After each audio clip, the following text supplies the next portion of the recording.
Toutes les semaines, vous découvrez dans votre séquence « Ils font demain » un reportage à la rencontre de ceux qui font les innovations de demain.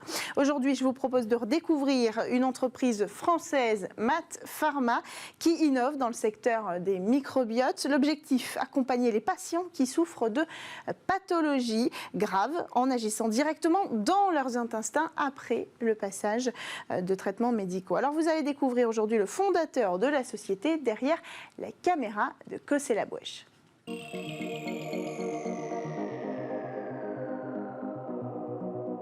Bonjour. Bonjour. Le microbiote intestinal est un nouvel organe essentiel dans la santé humaine. Il est composé chez chaque individu d'environ 250 espèces bactériennes.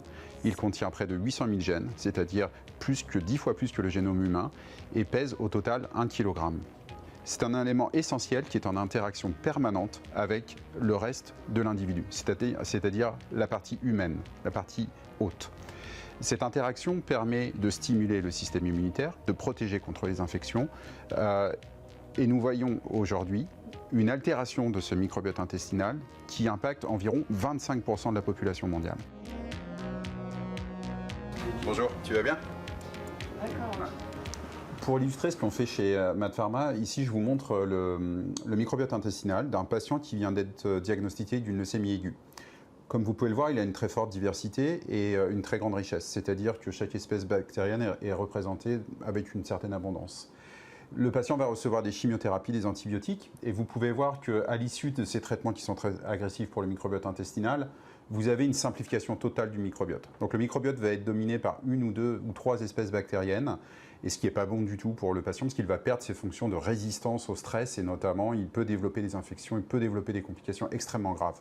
On a développé un premier produit qui a été testé en clinique, c'est-à-dire sur l'homme, et vous pouvez voir qu'après l'administration de notre produit, on peut restaurer le microbiote intestinal à 90% de ce qu'il était avant de recevoir les traitements chimio-antibiothérapie.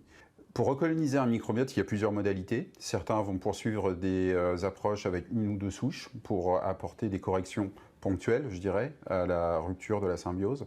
Nous, on a une approche globale où on va récolter du microbiote sur des selles, où on va produire du microbiote synthétique et on va configurer, designer, concevoir ce microbiote en fonction de l'objectif qu'on veut atteindre. Donc on va le collecter sur des individus sains, en faire soit une version native avec ses dons, ou alors un produit synthétique à partir de biofermentation. Et ensuite, on va l'administrer sous forme de pilule directement pour que ça arrive et colonise le patient, l'intestin du patient. Il est clair que depuis 2013, date à laquelle les premières sociétés se sont créées, pas grand monde y croyait. Et aujourd'hui, on a eu un inversement de tendance qui est énorme, avec un nombre d'essais cliniques et de recherches scientifiques dans le domaine absolument exponentiel.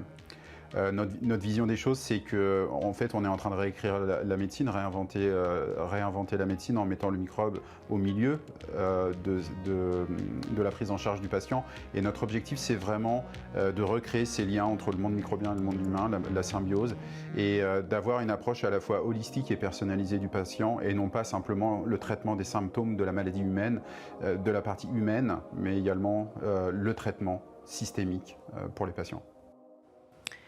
Voilà pour votre reportage du lundi. Merci à tous de nous avoir suivis. J'espère que vous aurez apprécié ces discussions aujourd'hui autour de la tech. D'abord sur le DSA en introduction d'émission et puis ce débat à 2 semaines des élections présidentielles. Il vous reste un débat autour du numérique la semaine prochaine avec Delphine Sabatier, juste avant les élections présidentielles. On se retrouve dès demain sur Bismart pour votre rendez-vous quotidien sur la tech, le numérique et les nouvelles technologies avec en cœur d'émission, 20 minutes de discussion autour d'un sujet passionnant, celui de la mémoire numérique. Merci à tous de nous avoir suivis. À demain sur Bismart.